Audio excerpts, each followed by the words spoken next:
Okay, the story so far here in Onward Christian Soldiers. We just finished June. Okay, June, July. We're getting to the tail end of the game. It's just going to be a couple more turns. The Crusaders have not really worked together too heavily. They're getting to points where they're hitting strong resistance, say at Jerusalem. It looks like things are pretty much decided. Kerboga is well in the lead with his Mosul Turks. The northern Syrians might be able to challenge that somewhat. I probably want to actually work with the Crusaders to increase that challenge, right? The southern Syrians are not in great shape. The northern Syrians are sitting right now on 13 points. The only Crusader in a powerful position, victory point-wise, is Bohemond, but he's being sieged by Kerboga, who really wants Damascus and is going to take a shot at it, but he may end up losing more than he has to gain if he keeps working at it. The game ends.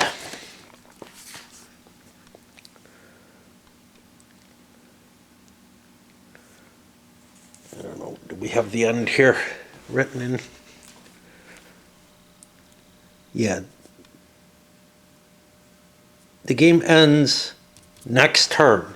So we only have 2 turns to accomplish anything. Now, Damascus is worth 3 times as much as any other city that Kerboga has, which is why he's going after it so heavily.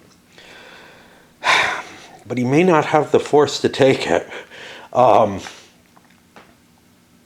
and may end up losing those other cities. Now, Herenk is not worth anything to the northern Syrians, so they probably actually want to avoid that, but I don't know. You know, maybe Robert shifts up to Aleppo, which is worth something to both of them. Maybe. I don't know. Got to check this. Yeah, he cares about Aleppo as well. And would be willing to let them stay in Hama if they let him go to Aleppo, stuff like that. So there may be some sort of agreement that can be come to here. Meanwhile, Raymond is trying to take Jerusalem. If he gets it, it's basically the win. Well, at least among the Crusaders. Again, Kerboga, I think, is ahead right now. I could look at his points. 5, 10. Well, maybe not. I'm at like 13 with Kerboga. I thought he was way in the lead. He was at one point. There's a lot of flexibility for, and these should be gone, for some quick change at the end. And it feels like this sort of chaotic situation, which again, doesn't really represent, to me, how the Crusades actually sort of went. It's just so easy to move around and take things. Now, you could make a case for garrisoning more than I've been doing, which would prevent those easy sieges that are just done by ravaging the territory and killing off, you know, the one strength point or whatever, which would probably give it a more staid development. But it feels like you want to have your troops, you know, your troops that are in a city are just at so much risk because they can just be captured by a couple of assaults or whatever, by a big force.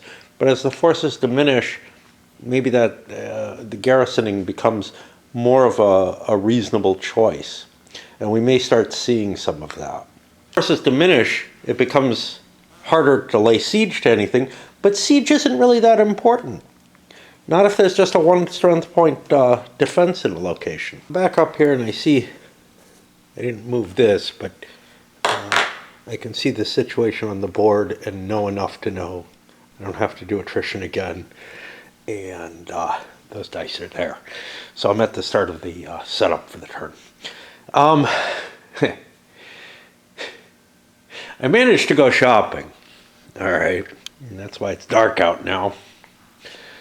Because I had to recover a little bit. But my wheels did not work. Which is...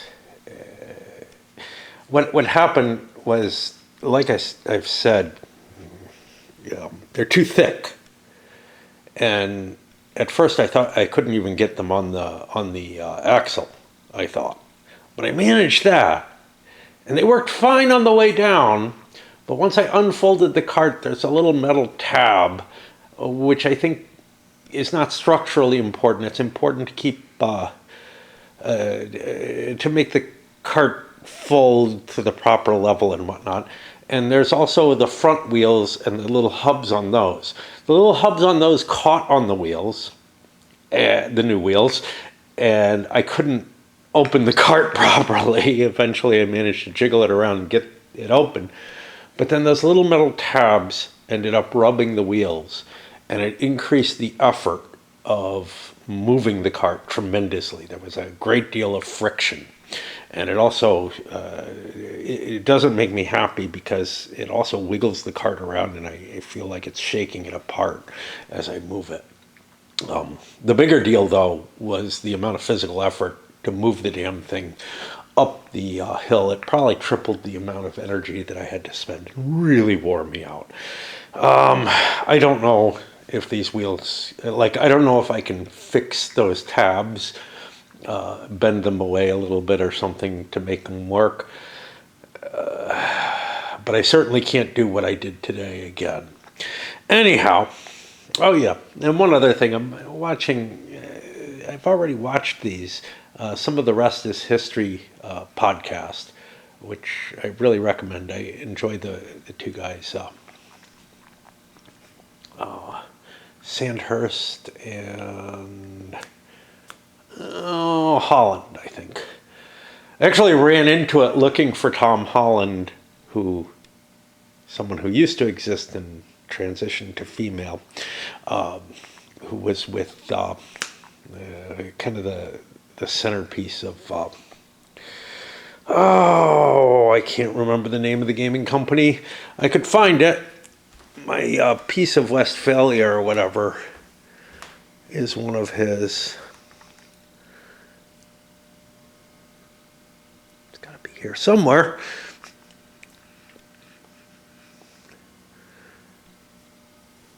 Right here. What are they called? Oh no, that's Tom Russell. Who the hell is Tom Holland? I don't know. Oh, because this is Hollandspiel. Yeah. that's why I got confused and I was looking. Yeah.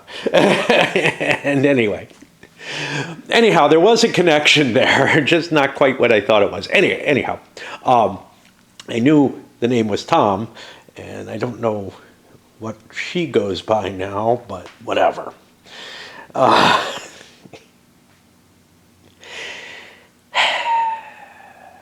The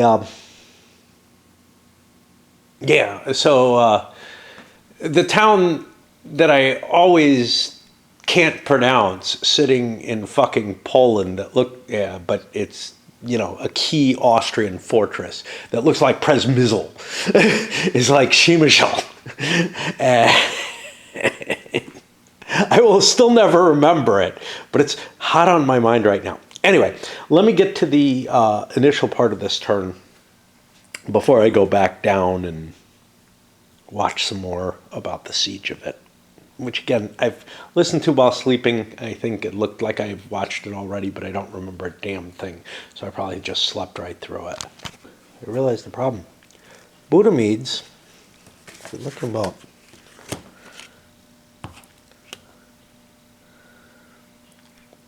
can only operate within a siege. So I actually lose him even though I need him for my assaults.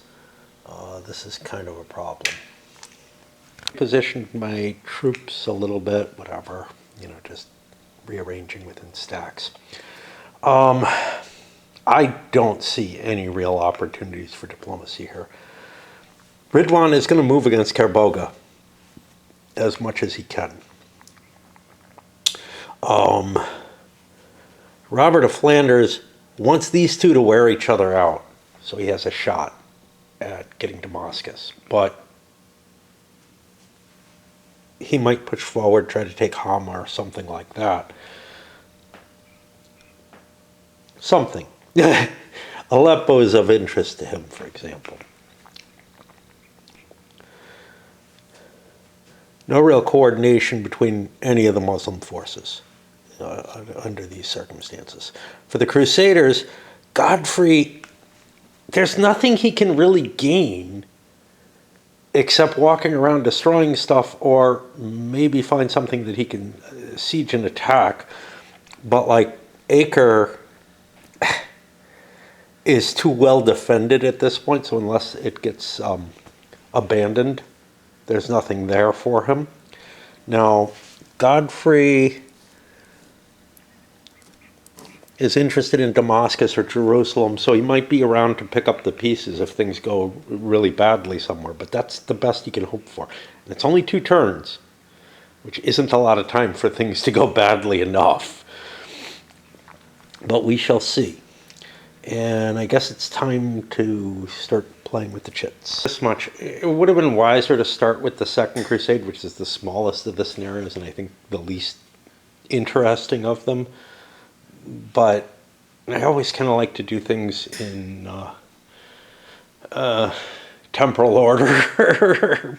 But yeah, it would have been wiser to be more prepared.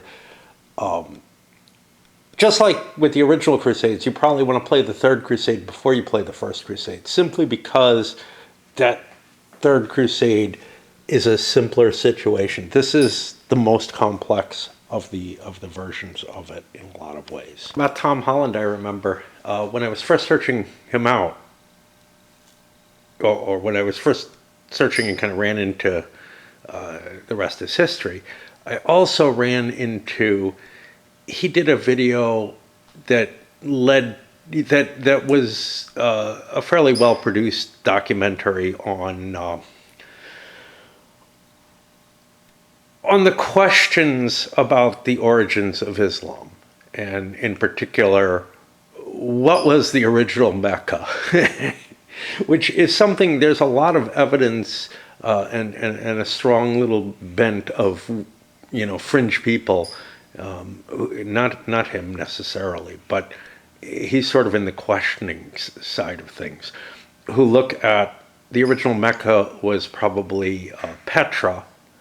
There's others who look at that I don't remember what it is, but the earliest mosques, there's a little niche in them that points to something. And there's a good argument for that the earliest ones pointed to Petra or somewhere else, and that somewhere else might be Jerusalem. And then there's a period where they kind of went halfway between either Petra or Jerusalem and what's the modern Mecca.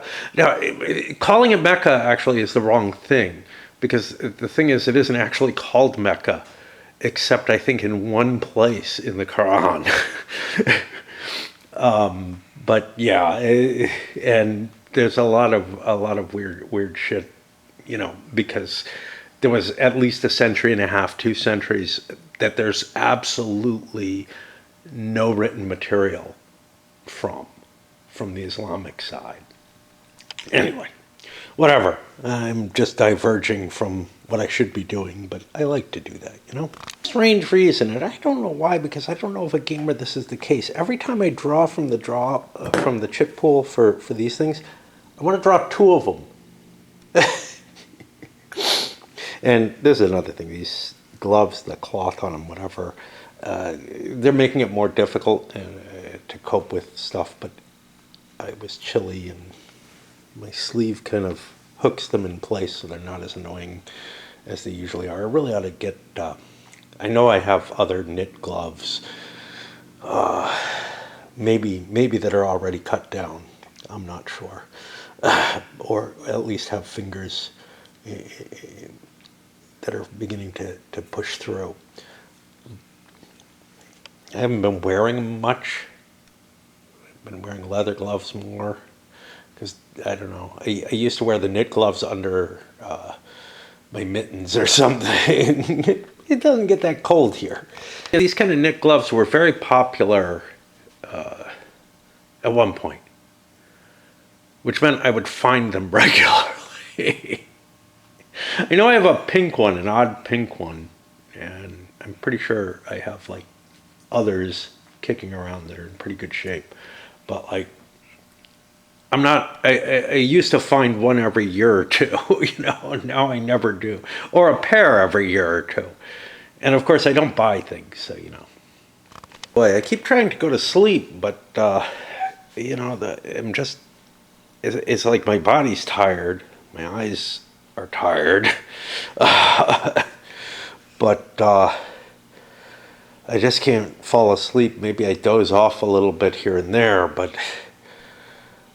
just not working. So let's get started and let's open up and see what the first card is. It's a Daba, and he's over here. Probably doesn't want to stay there because it's ravaged. It will take attrition.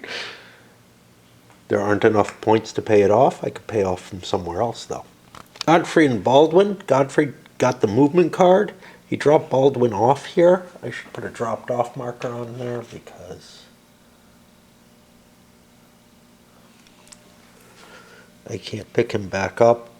I only have one Baldwin card in the deck, so I'm safe with this. I could instead put independent leader. It doesn't really make a difference. I'm looking at destroying 2 cities this turn using the Ravage Siege methodology. It's risky. Somebody could come up, but I'm just going to plow and destroy everything. What the hell? Baldwin gotta go. He chose not to do anything. He's doing what he wants to. Actually, his side has gotten 2 event cards, but this one is weird. Uncertainty. If this card is drawn in any game turns prior to turn 12, there's no turn numbers, but or if it's after. If it's done prior to, all event cards held by Muslim players are returned to the Muslim event deck, and that deck is reshuffled along with its discard. This card goes back to the Crusader deck, and that deck with its discard is reshuffled, but the Crusaders get to hold their cards. If it's turn 12 or later, which it probably is, since this is the second to last turn of the game, but I'm going to have to count. The game immediately ends unless a Muslim player who's holding a jihad card wishes to prevent the game from ending. If so, that jihad card is discarded, jihad does not take effect, and the uncertainty is negated and removed from the game. Okay. We started here. So 1, 2, 3, 4, 5, 6, 7, 8, 9, 10, 11, 12. So that's going to end the game immediately. Now, there is a jihad card out there. He has one. He does not. The northern Syrians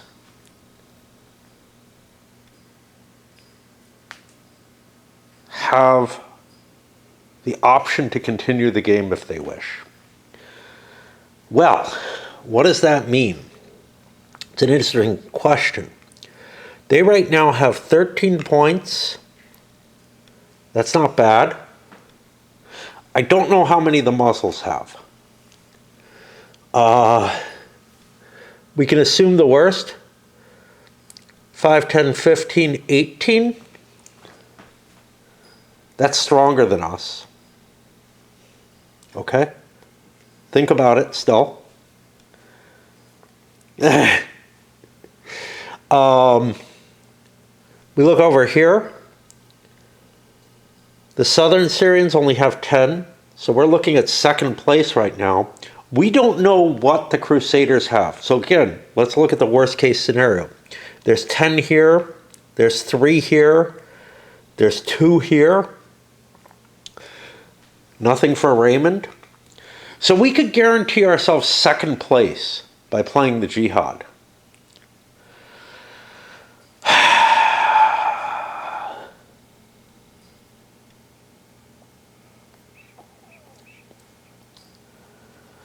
The Mosul Turks seemed interested in Harenk when they were discussing things with us. We are pretty sure that the best we will get is second place from this.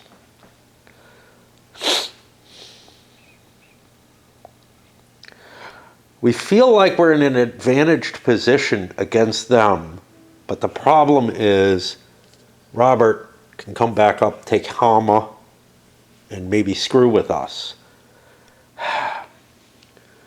So what I'm going to do is I'm going to say I don't really want second place. I think I've got a shot at first. On a 1, I let the game end. Otherwise not. Okay. So I play my Jihad to cancel this card out, and it's just gone. It can't come back. Not that it's likely to anyhow. Of course, is Kerboga might get more points. Second place is second place. Sure, I'd be a further second, but, you know, whatever. But the bigger danger is that Raymond might get his 25. That would be a big deal. Make it 30. The True Cross is there, too. Okay, I've got Dukak. Actually, I think I could actually raise troops even if the city is besieged, which feels like a bunch of bullshit to me. The recruiting leader may not raise troops if he is in the same space as an enemy army, and cannot be raised under siege. I think this prevents me from raising troops here. Which means, because how would I have enemy armies in the same city as me? There is no way to do that, so the only way I can see it is the entry space. But then why would you need something specific about siege? I don't know. But it does make sense that it would be hard to raise troops there. But there's no line of communication or anything mentioned here. I think I can raise troops with him, which... My options are come out and fight Raymond, which, see, the problem is Raymond needs to get assault points on me. He's not going to starve me out. I'm not going to be able to prevent, like, I've already prevented him from getting a siege. His knights make him dangerous to attack. I have 25 strength points. He has 22. It's probably like a 1-to-1. Leadership is about equal. I don't think that's going to go well for me, so I'm going to just try to hold on to my 10 points there, I guess. I might be able to rebuild something, but unfortunately, I do not have any commands for him. But I'm going to try to raise troops with him. It's at -2. I get 1 strength point. Great. You always get the minimum of 1. It can also do that kind of calculation that everybody just did and sees that he's in the lead right now. He just drew his action. I don't think I can take Damascus. Damascus right now, I would need to get, I might be able to, damn it. I need to be able to get 5 assault points. This is my first Kerboga card. I have 2 of them this turn. My assault would be an even. The Sicilians have 7, 8, 9, 10, 11. Make it 12. I have 17. We can look. I'm not going to have 2 to 1. But I have more. So I'm at +1 on the table. I have no cards. I'm not likely to get more than 1 assault point per turn, so I think I'm going to abandon my siege here because I just don't see myself taking Bohemond out. And that means I can go back for Homs, which is worth 5 points to me, and try to squeeze Robert in place. Hey, I get to move my Armenians. Now, this is not good because if they move, they've activated, so they're an independent command. I'm not able to pull additional troops with them. But at the very least, I can bring them down to Alexandretta and help defend this. And maybe I can do something more interesting, like threaten Antioch, which would divert attention from trying to take other things.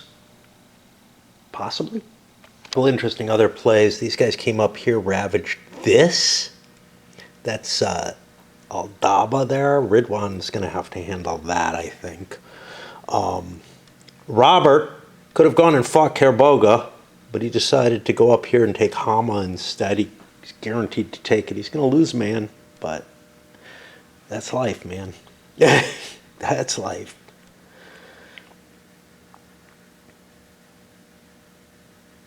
Yeah. And one moves forward and drives Ocean back.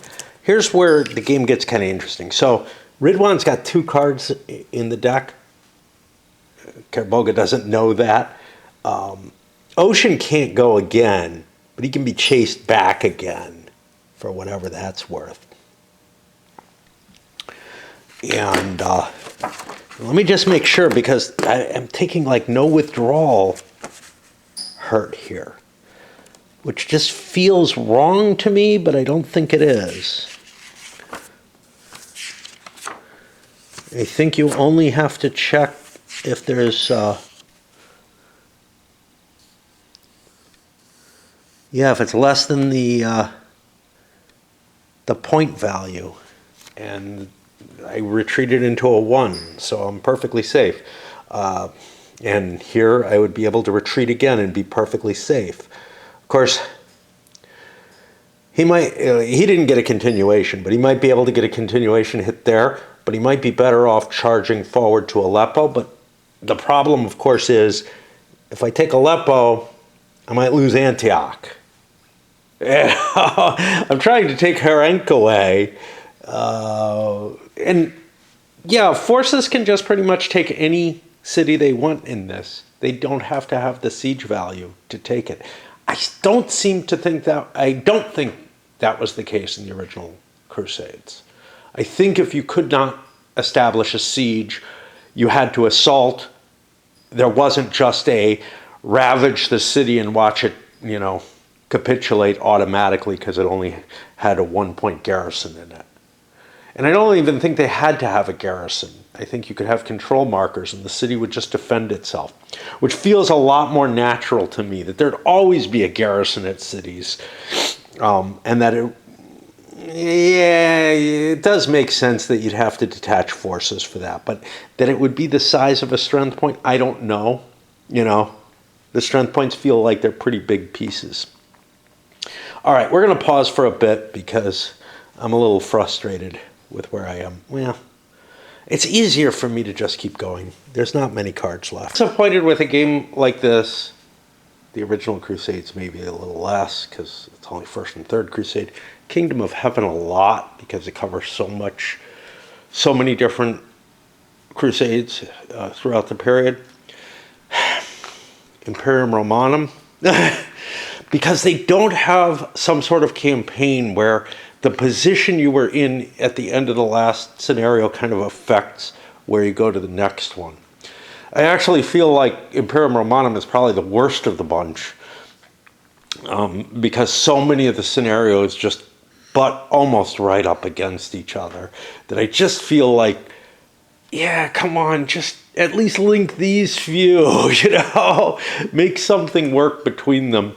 It just always depresses me when I'm playing something that feels like a big strategic game that could handle more things. Now, what it can't necessarily do is keep you, with factions that make sense across the board. Like Empires of the Middle Ages has a campaign game, but you stay as the same power throughout, pretty much, unless your power falls or whatever. And I'm not sure that that's possible. That's why I was thinking with Imperium Romanum that it would make sense to mix it with,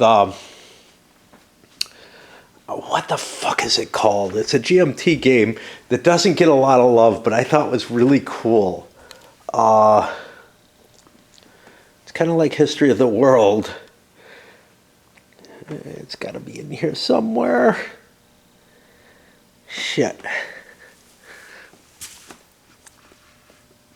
I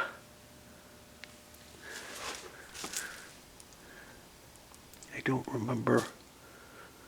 I don't remember the name right off. Oh, there it is. History of the Roman Empire, which allows you to like shift factions and whatnot in sort of a way that I envision would work in Imperium Romanum. And I really kind of wanted to combine those two, and I wish when I first saw History of the Roman Empire, I thought about that. And then when I got around to playing Imperium Romanum 2, I did not try to incorporate it. That might actually spark my excitement with IR2. The problem with IR2, of course, is the tactical stuff in it. It just kind of doesn't work, but it might be okay with that overarching framework. I just want things to kind of set up the next scenario, We're on Raymond. He's on the all or nothing path here. He has 22 strength points going up against Dukak, who has 25.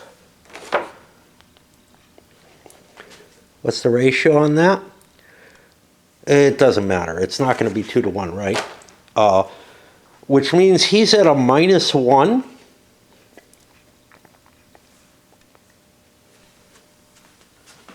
He doesn't have Budimides anymore. He has this treachery. Can he use it? 2, 4, 6, 7, 8. No, I can't get there that way. And Jericho's the key point here. Is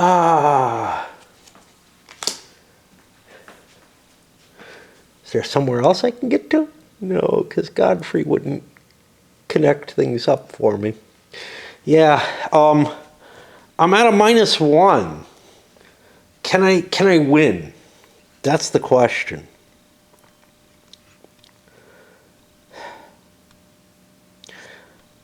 I can get 2 assault points per turn. I've got 1 already in play. I can win. I'm gonna go for an assault.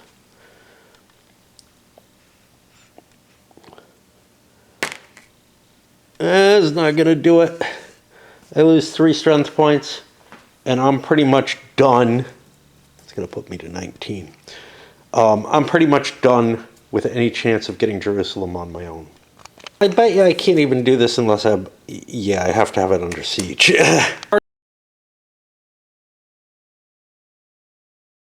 Is Dukak, and he feels pretty safe at this point.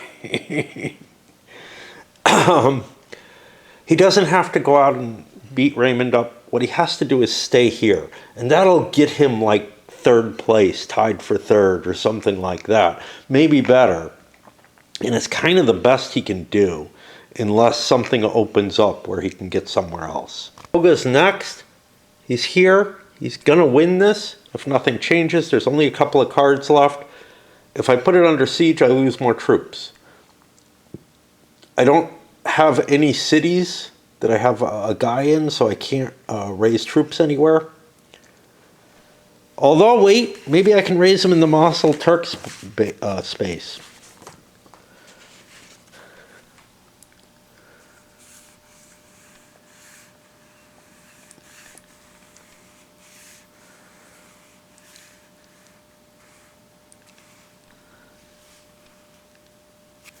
Yeah.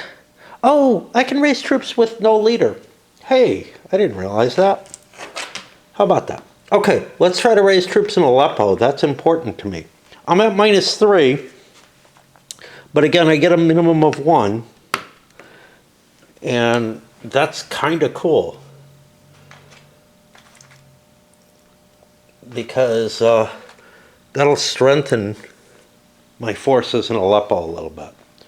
All right, I gotta swap batteries even though I'm almost out, and I gotta put this here so in the impossible circumstance where I get another action, I don't make a mistake. And in what turns out to be an impossible circumstance, runs back, gets to our Suf, and did not get a continuation. Second to last card, that's going to be a Ridwan. What the fuck do I do with Ridwan?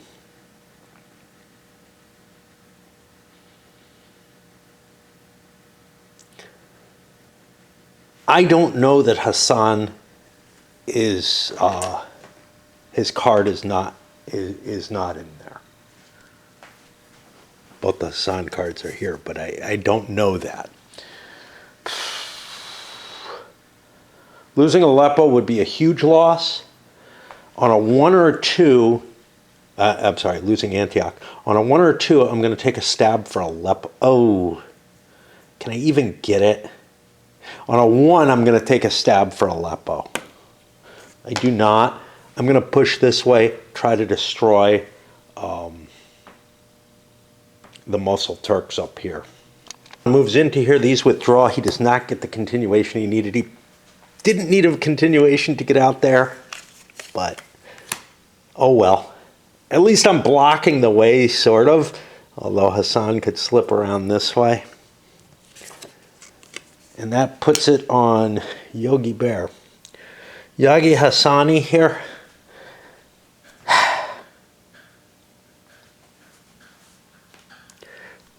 I don't know if he can do any better than the 11 troops that he has here. Holding this, holding Acre, it's worth 5 points. It seems like a worthwhile gain for the Northern Syrians.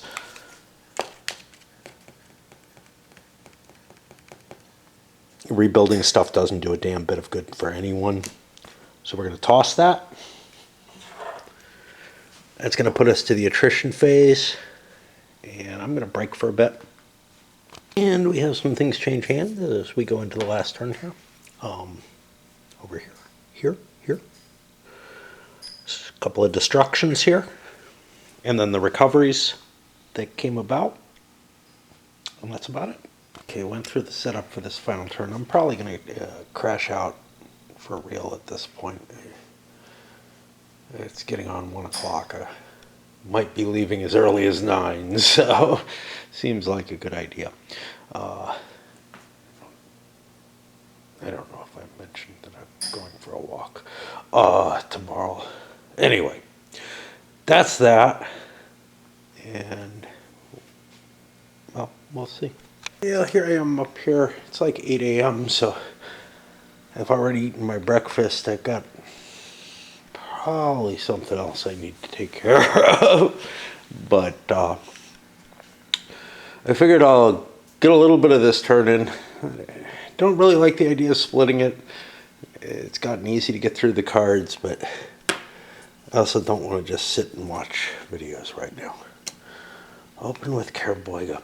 So here we're in a position where people who go early, not necessarily this, because Kerboiga has another card in there, may want to make sure they're dropping garrisons off or whatever. So like here, I don't want this to surrender easily. I've already given up on Damascus. I want to move to my next thing. essentially. But I may actually drop some forces off. Well, I don't have my... Whoa, whoa, whoa! I fucked something up, didn't I? Hassan has too many troops because Kerboiga lost so many. So I actually have to drop a big garrison off in Alexandretta. How weak Kerboiga is, he can't really just go challenge Robert. He's not really a match for Ridwan. Actually, I've got a real problem because this force up here, I think the best he can do is try to fall back towards Aleppo once I get its chance. I created more troops, gave myself some reinforcements in Aleppo. I got a huge force here in Alexandretta. I don't know, it's not really serving me any purpose whatsoever. And now I get Hassan. Hassan's going to try to get to Aleppo. He could drop off troops. And because there's nobody under him, and come back and ferry additional troops back there as well. Continuation there, but Kerboiga has taken an interesting position here, which is I'm in the lead. I think, although that's more questionable now. I don't think he has anything for this. Samosata, I don't think is one. So he's at 5, 10, 15, which is still pretty good. Ahead of where anyone else is, I think. So he's going to try to nail down what he actually still has, not try to gain anything. I would love to get Harank, but that's only 3 points. It's not worth risking one of my 5-pointers. And, maybe I get lucky with the Armenians and they can go do something. But I'm busily defending what I can right now. Now, Robert is, so now I come to Robert, and he does not have a lot of cards. He's going to want to, he has Robert of Normandy with him as well. I can always drop him off. I don't have his card anywhere. Robert's sitting here with Hama. That can be taken away from me pretty easily. The question is, what can I possibly do other than defend it? And it's big 3 points. I could get a point for burning something, I look at my leaders, and I honestly, this is my only card, I think, of any importance. I have a Stephen card, but I don't have any troops assigned to Stephen. I could march up here. I don't have enough to siege it.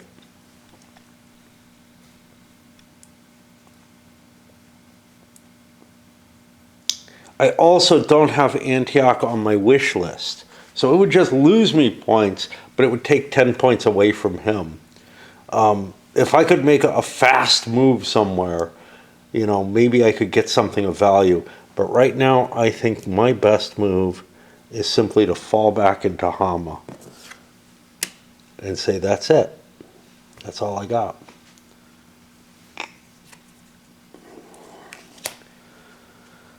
Dukak has been unleashed. But again, there's not a lot to take.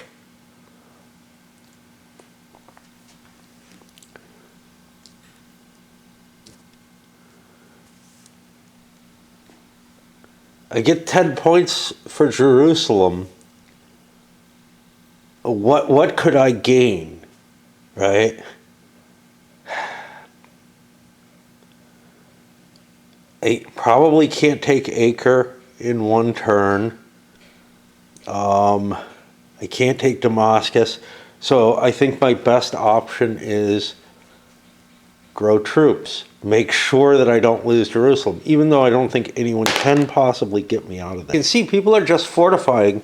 Kerboga gets his second card. If it had come up late, maybe he grabs something. Although with everybody fortifying, that doesn't make sense. But instead, he just drops into Homs. Make sure it's not going to fall. Went out for a nice excursion, I guess. I mean, like 6 hours in total, but maybe 3 or 4 of it just hiking. But also went out for dinner, walked around a local town, smaller town's historic district a little bit. Just a lot of enjoyment. Not too long a drive. Also went to a waterfall, which we didn't really have to walk around much, but that was kind of pretty. So, you know, it was a pretty exhausting day for me, but I've been doing days out of the house as a regular thing this week for some reason. Yeah, it was nice to get out of the house and out of the town and everything. All right, let's keep pushing on. See what our Armenians, and Kerboga still controls them, so he gets to do something. Not a whole hell of a lot. I'm going to enact them. I could actually move those guys. I can move the forces that are with them, I guess. Oh, what was that? Oh, I'm rolling for a continuation, but I don't get a continuation, so it's not really an issue. And then Tripoli, looks like he has no troops. Why is he sitting here if he has no troops? Why doesn't he have this guy? I mean, I can't think of anything I want to do with that unit. So we'll just pass that off. I'm waiting for a card that I don't know what to do with. And Hassan might be it. Hassan is over here. I don't know if I've moved him already. He seems to have nothing under him. How can that be? I don't know. Like I have nothing over there. I know I left troops here. I can't pick all of this up. I gotta think about this. Hassan moves back up here to Harenk, chases Aldaba back. Since this is an interfactional war, he picked up his troops, got a continuation, made the movement. I don't know why I know that he moved from one to the other. I don't know why there were so many troops there. But he picked up as many as he can carry and went back. That pushed him back. Now, there is a Ridwan card in the deck. Hassan can't be sure of that, but he's pretty certain it's the case. But he's launching an attack here. At the very least, it diverts.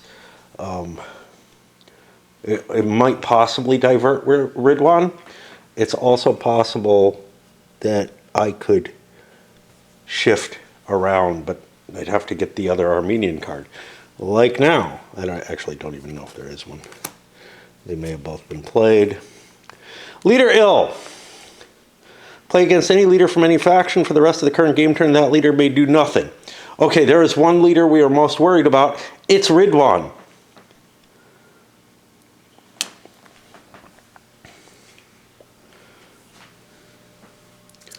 So he's sick.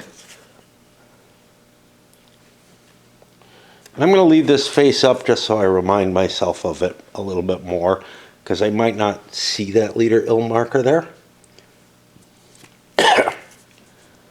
Crusader fleet, I don't remember the last Crusader, so I'll have to go back and see that. Okay, Baldwin got the next move. He moved down here, ravaged it. Bohemond the next one. I can't afford to move Bohemond at this point in the game, so I'm staying back in Damascus. There's just too much deck. I could lose Damascus if I move my big force. Godfrey moved to here, ravages Tortosa or whatever, got an event card. he got something that could be very useful of visions. But you know, the most I can get is the 2 victory points I'm set up to get.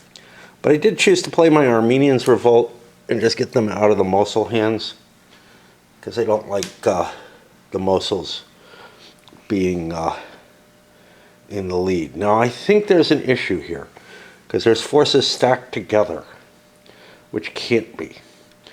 So I think the Armenians are going to fall back to an Armenian town. That's fine.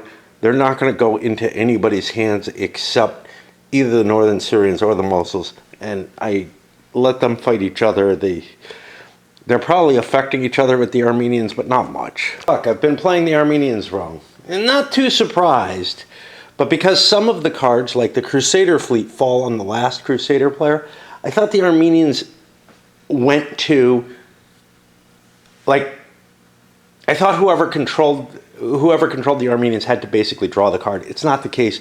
It diverts over. Again, I don't think they could have done much, but mainly because if they were more valuable, other people would have been bidding for them, whatever.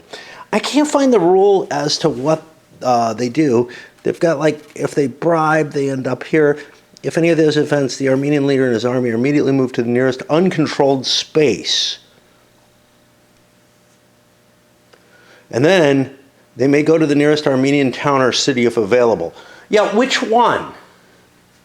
Right? The nearest uncontrolled space is here or here. I don't really feel like they should go there. I think if there had been a fully uncontrolled space, they would have to go there, but that they go to the nearest uncontrolled, controllable space or something like that. Which this Armenian one is the next one up. Ah, fuck. I'm just getting so confused so much of the time in this game. Right away we get an Armenians card, but now they're not available. But of course, I wouldn't have known to play them because I've already internalized this mechanism wrongfully, right? And this is the way that, like, I look up tons of rules early on. You saw me fussing with that and trying to fight with that regularly. And then at some point or another, I say, okay, I understand the game, and stop looking things up as much. And this is what I just thought I knew how to do. Tancred here. I think there's too many cards for him. There's just nothing for him really to gain. He could maybe gain a point by destroying something, but all the destructions are already being done. Al-Daba, or Ed-Daba. Ed-Daba is Jara there, which it says here as well, but on his counter it only says Ed-Daba. I don't know where I've got him hidden. He's over here.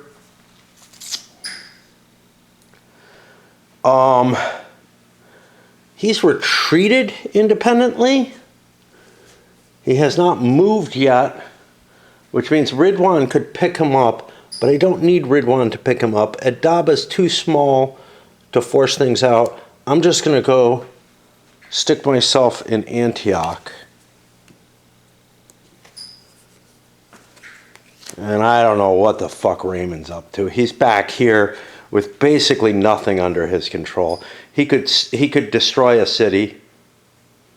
I don't think he has any chance of getting any victory points.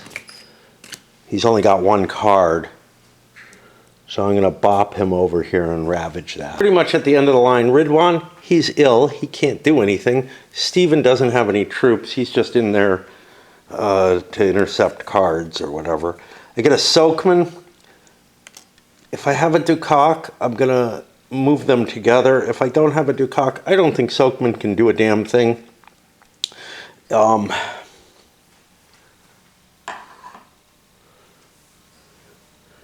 What does Yagi Shan have?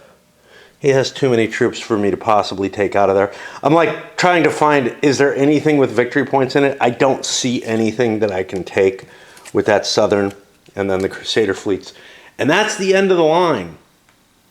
Now, technically, we still do the sieges and whatnot before we calculate out victory points. We know what they're going to be. The only siege is over here. That's going to fall. I'm not going to worry about fiddling with the troops. It's going to become, there's steps that I can elude from the game because they don't really matter to me anymore. The attrition and stuff like that. Over here we have a couple of destructions we have to do. Those are worth a point each. And then another one here. And that's really it. That big point grab, I ran out of destroyed markers. It's okay. I used leader ills, whatever. And all that remains is to count the victory points at this point. I'm going to go downstairs before I do that. Just pause for a bit. Back up here, and it's time to start counting. Let us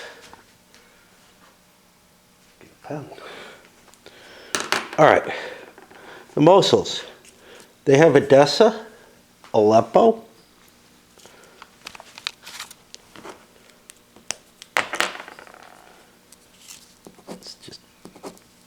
did they get Hama? They do not. Homs they do have. And they managed to get Harenk. These are the only things that are in play for them. So they end up with 18 points, which I think is going to win the game. The Sicilians, they got Damascus, and that's all they have. So they've got a big 10. The Germans, okay. The Germans destroyed everything except this of the destroyed. 1, 2, 3, 4, 5, 6. But they gained nothing. So they're at a big 6 points. The South Franks are red. They managed one thing. They destroyed one town. Now, they had a shot at Jerusalem, right? So, but they got kind of blocked there. The North Franks, this is our biggest group that didn't really go for Jerusalem. We did not manage to get Damascus that we really wanted. We didn't manage to hold Homs. We do have Hama, and that's it. So we get 3 points, and I have trouble writing at the bottom of the page because I kind of need to hold the page. Let's look at the Southern Syrians.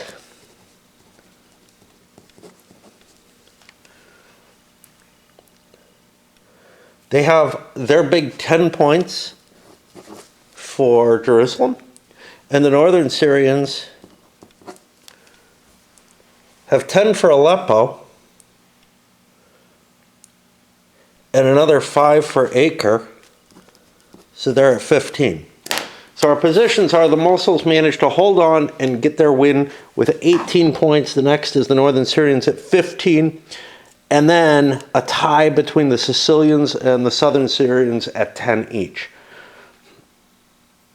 Out of the people who did well, let's look at the Sicilians. They didn't really have any option after they got Damascus, and sitting in and holding that, very much like historically the Edessa situation, kind of makes sense. Grab a decent amount of points and hope for the best. Now, the problem with the Crusaders is the Crusaders have to do relatively well across the board for them to overcome the points that, we see the Mosuls and the Northern Syrians got better points. They have to take things away from those, and if they're not parked in the cities that they take away, they're not going to get a shit ton of points. So something like a Damascus or an Edessa strategy isn't really that powerful, because so it's okay if the Crusaders are doing shitty, which they kind of were in this, and that's my own fault for a number of reasons. But if the Crusaders are doing well, that strategy just doesn't work, right? Whoever's going to get Jerusalem is going to probably win the game. The Crusaders could have done quite a bit better, though. Without Antioch, that's a big chunk of points that we ended up giving to the Northern Syrians which might have forced them into fighting the Mosels more. You know, all kind of interesting permutations come from what falls to who and when and how. And I actually think that going for Antioch is worthwhile because its 15 points for a Crusader is actually a pretty good amount of points, whereas other things like Damascus or Edessa are less valuable. And then you can also leverage the supply power out of Antioch for the areas right around it if you really want. There's not much. Hama and Aleppo can fall due to that. Maybe not to the same person who's trying to hold on to Antioch, though. And he may not want to support those others. But that 15 points is quite a powerful, we can see if somebody had gone all out on Antioch early on, let's say the Northern Franks or something, they probably could have gotten it and just holed up there and said, screw it, that's it. And that would trigger everybody to make their, commitments to points early. In terms of why it turned out the way it did, yeah, there are a lot of reasons. One of them really is I just could not internalize these rules. As we saw in this last turn, I even realized, I've been fucking, I don't remember what either, but I've been fucking something up. Yeah, I don't recall what.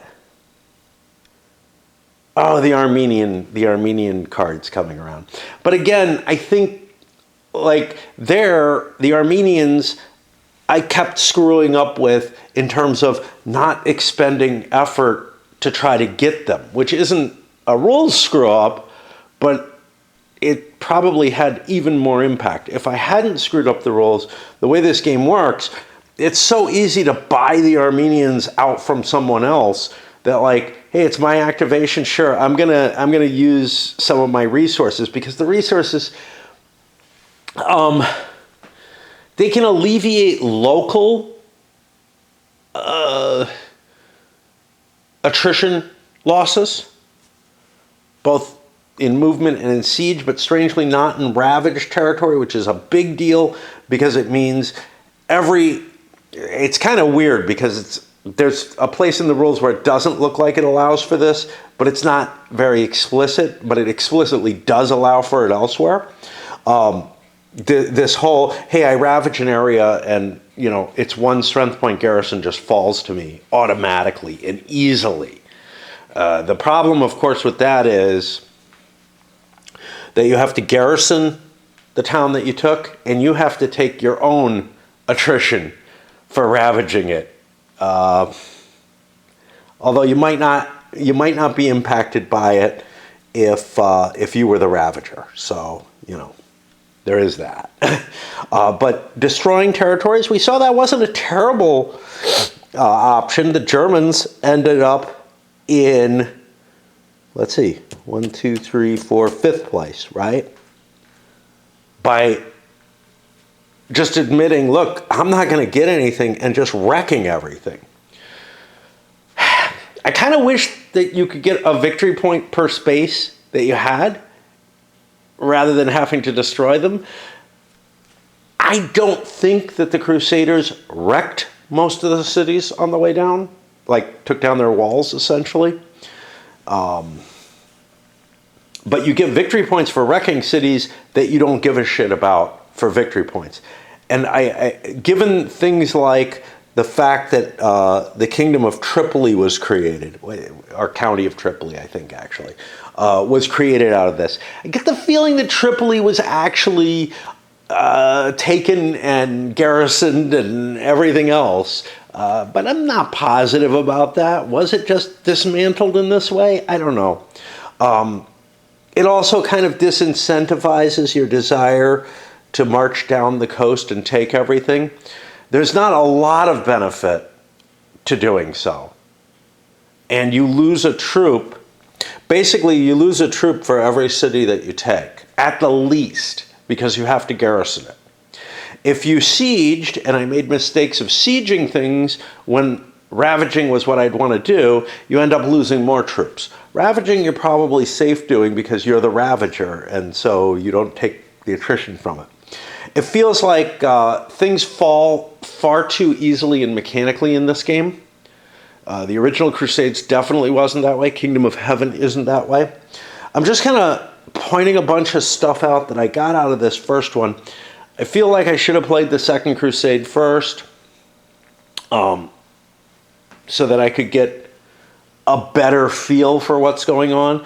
There were things in the rules where it wasn't clear what the hell, whether or not I was supposed to deal out the event cards. It wasn't well explained. Like, it was clear I was supposed to deal out event cards to everybody at the beginning of the game from not the setup, where it should have given this instruction, but from the event rules. But the rule wasn't fully flushed out, so I just said, screw it. That probably ended up hurting the Crusaders a bit. Some of the strategies that I used ended up hurting the Crusaders a bit. They could have spent their money early on the Armenians. That ended up hurting them a bit. It's a bunch of stuff. The fleet, the Crusader fleet, only a couple of fleets showed up. One of them got, 2 points of one of them got destroyed by the Fatimids. They don't serve a whole hell of a lot of purpose in this scenario.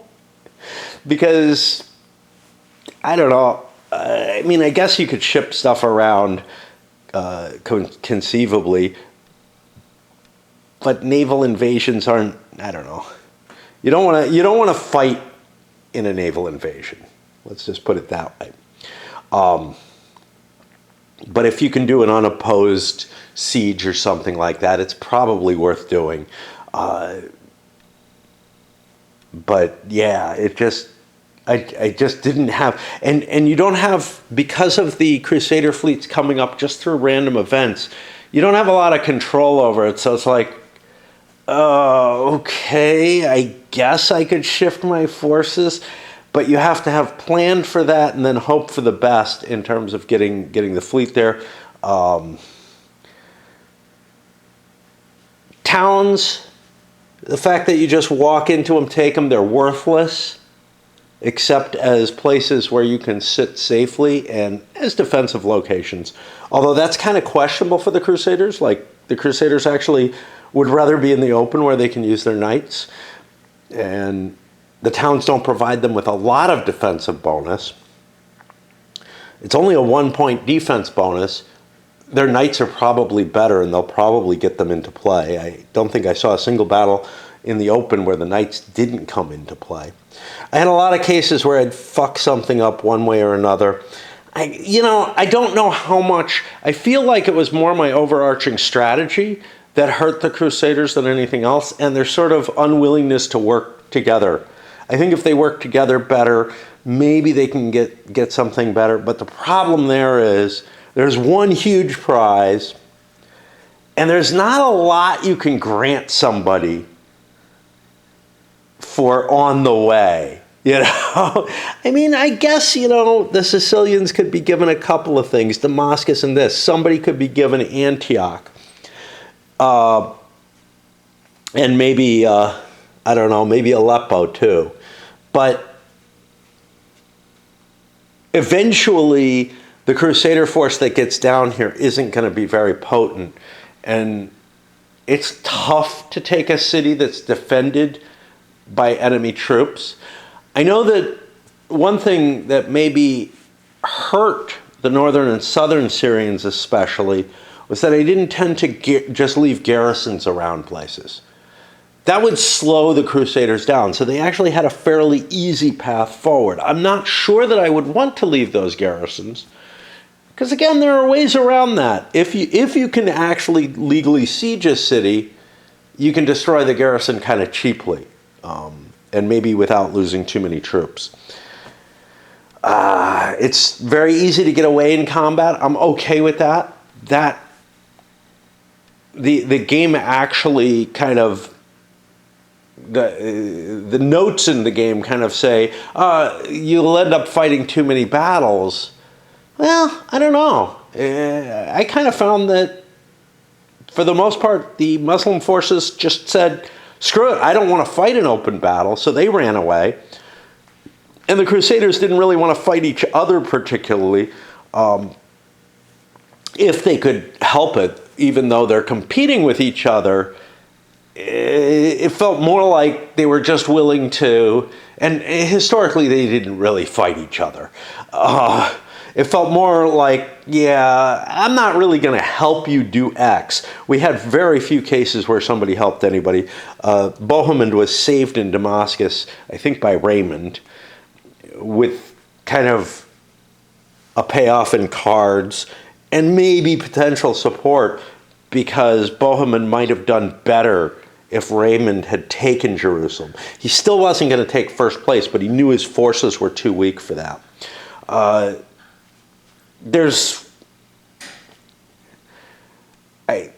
think so there were a couple of problems that I really faced, one of which was being able to come up with a real strategic plan and understanding of how the game was going to work. That was one that got in my way. But what helped fuel that was the damn rules. They are ambiguous at times, absolutely contradictory in some places. But the worst of it all is just the way they were organized.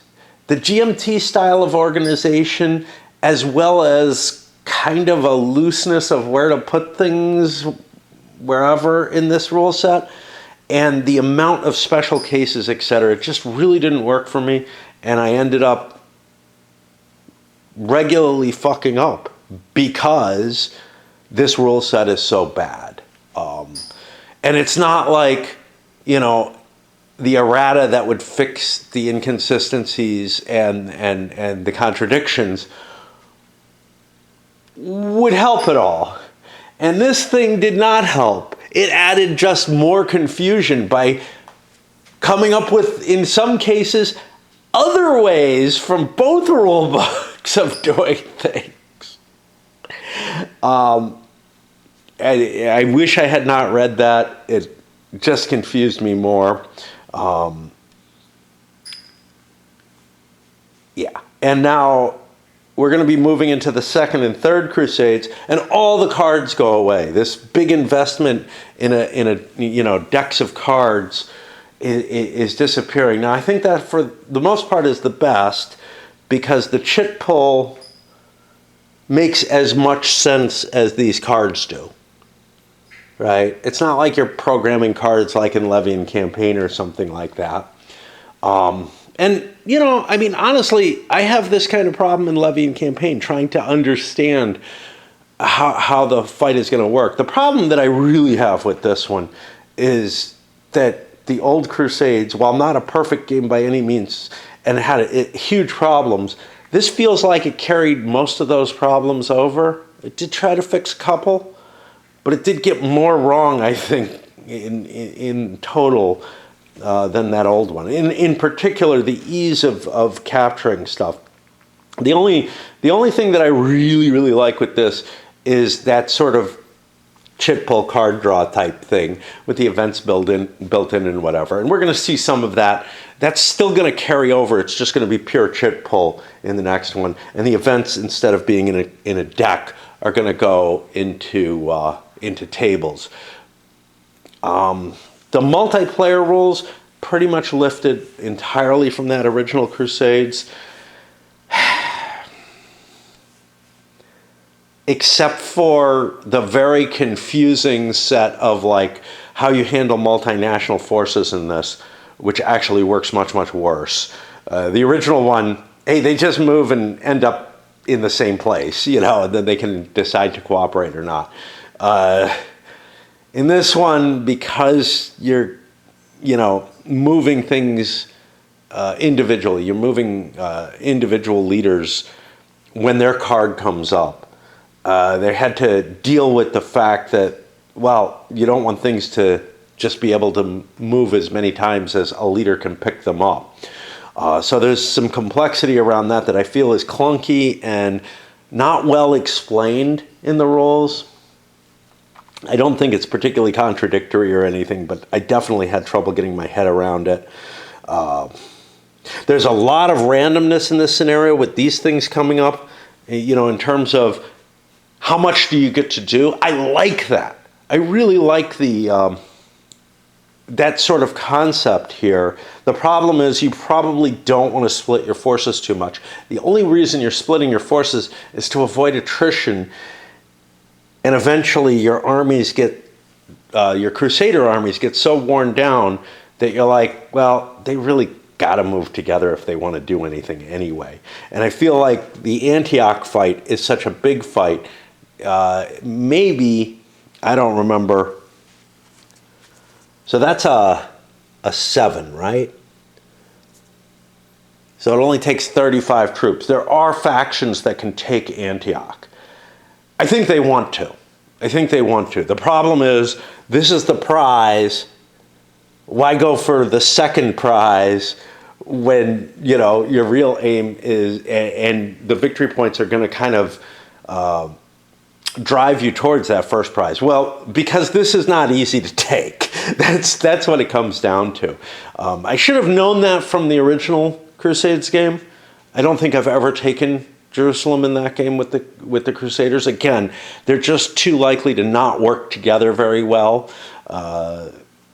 Not necessarily fighting each other, just not helping each other very much, which to me felt about right in terms of the historical situation. That, they really did all work together at Antioch, but after that they started, and that's why the rules kind of have this, you select your secret victory conditions after that. I didn't like that the secret victory conditions,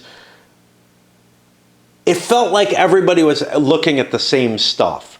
In the original Crusades, you were capable of pretty much declaring any town you like, anything that counted as a town or city in this game that you liked. Some of them were not worth very much. Like the towns would be worth a point each. But I think you had to declare more of them. I think 8 instead of 5 or whatever here, or something along those lines. But you could carve out a little territory, a sphere of influence that you needed to control. And also I feel like the sieges in that game were harder. And finally, in this game, it was quite possible to just kind of march down the map with a lucky set of die rolls on continuations, etc., which made Jerusalem look even more possible. You don't have to capture everything on the way. So I was definitely driven into that, don't take everything on the way. I'm not so sure that that's what I would do. I think because of the Ravager type thing, being able to save you from taking losses, I think I would destroy anything that I could kind of land on, the same way that I went and kept taking these towns as intermediate points. The towns felt easier. I felt like there was always going to be an attrition. No, there actually is always an attrition. You do take a point from the Ravaged, I think, no matter what. But anyway, so it's kind of painful, but that idea of having some single points in the bank, look, it was worthwhile at the end of the game to go capture all those things. But of course, if everything's already defined and you've taken all those, you're not going to find a use for your troops anymore. So I don't know. Anyway, I found this really disappointing. The original Crusades, I give a point higher. I give it a 6. I give this a 5. The reason, and it's based on that multiplayer scenario. The reason is like the promise of that multiplayer scenario, and that I feel like with some fixes it could be made better. I feel more or less the same with this. I think that you could tinker with this and make a decent game out of it, the multiplayer scenario. But I'm really not convinced that it's worth it, especially when Kingdom of Heaven is as good as it is. That was a fun game. Again, it's been a long time since I played it, so I can't speak too much to it, but I remember really, really enjoying every one of, or most of the scenarios in it. And it covers a broader scope of time. Anyway, this is beginning to sound more like a review than anything else, but I just feel like the First Crusade is so different from the others that I needed to step up and cover some of it in the wrap. And also some of the very significant errors and flaws in my play that I don't know if they impacted my experience too much, but at least some of them, like, they impacted at least the narrative at the finer level and perhaps the overall victory chance. So I can't really talk about any kind of balance or anything like that. But I don't know that there is much, right? I mean, it's a it's a 7-player game. The different factions aren't balanced, but they can work to try to balance each other out. It does feel to me like the Mosels have, maybe it's psychological, but an extreme advantage, because they can grab this territory over here early in the game, and then once Kerboga comes in, and he's got most of the game after that, he's a powerful, a very powerful force, especially against the North Syrians. But if we look, the North Syrians did better than the South Syrians. Probably because of that focus and emphasis on trying to get to Jerusalem. But if you don't have that, the South Syrians are going to just walk away. Like, if they don't get touched, they're going to be an incredibly powerful and valuable place. That's something the original Crusades didn't necessarily have, because you had the Fatimids as a possible counterweight to the South Syrians if they were a player. I generally tended to play a 7-player game with North and South Syrians as a single player,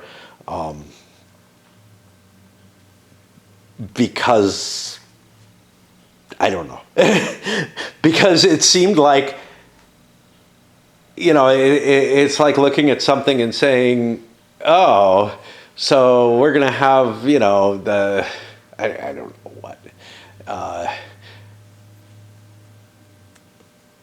we're going to have divergent goals between, you know, the west coast of the U.S. and the east coast U.S. Because they're possibly facing different situations in World War II, and then just be like, yeah, but it should be a uniform strategy. But I'm beginning to think that those are actually two separate factions for reality. And I don't have enough of the detail of the situation, but the fact that, like, the assassins will not attack the North Syrians, but will attack anyone else, I think, is a pretty big snap in it. Definitely also had problems keeping track of the hold cards and stuff like that, being able to utilize them properly. You know, I have trouble with CDGs in that, but the trouble gets increased for me to pay attention to the cards when I'm not looking at them regularly. But anything that has, like, cards that I probably don't need to use and I'm saving for one special purpose or something, those become really problematic to me. In terms of remembering where I am. And that happens even in opposed play. When I'm the only person looking at the cards that I'm holding, I still end up forgetting, and I'm like, oh shit, I could have done that, you know? Because it's not you know, the game has a core functionality. Now in CDGs, it's usually the, oh shit, I could have played, you know, this to counter something that you're doing on the board during your turn, because I'm not paying attention during your turn. And certainly when I'm playing solo like I usually do, I'm not able to pay attention to everybody's cards, especially in a big multiplayer game. In a 2-player game, it's a little easier. Anyway, there's a discussion on BGG right now about how people play two-handed solitaire. And I'm like, a lot of people are like, oh yeah, if there's hidden counters or something like that, you know, or hidden information, it's no good. I'm like, You're right, but for maybe the wrong reason in my case. I can't remember what the fuck is going on. I'm. We really saw this when I played Vietnam over there, which is I can't remember the things that I should remember about your hidden deployment. And I can't remember my own hidden deployment either. Some of that has to do with me walking away, a lot of times during play. But to be honest, I remember having those same problems, and I remember my opponents having those same problems.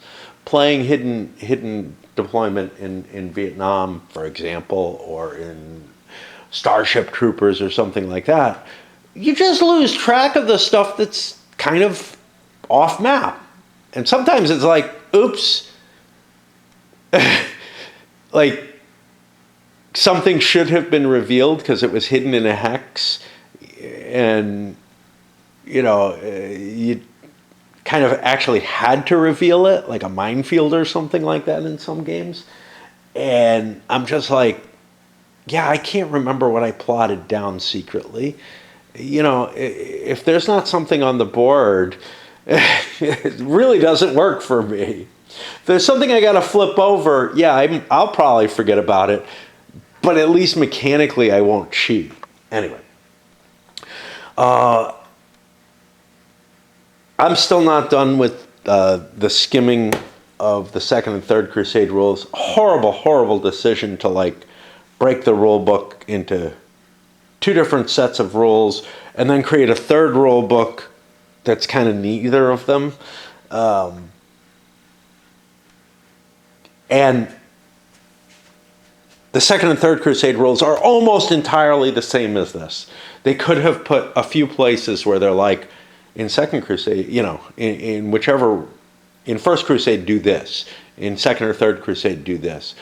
There could have just been, could have been put under the scenario rules even. The whole activation system. The system by which you generate the cards or chits that go in the pile. Anyway.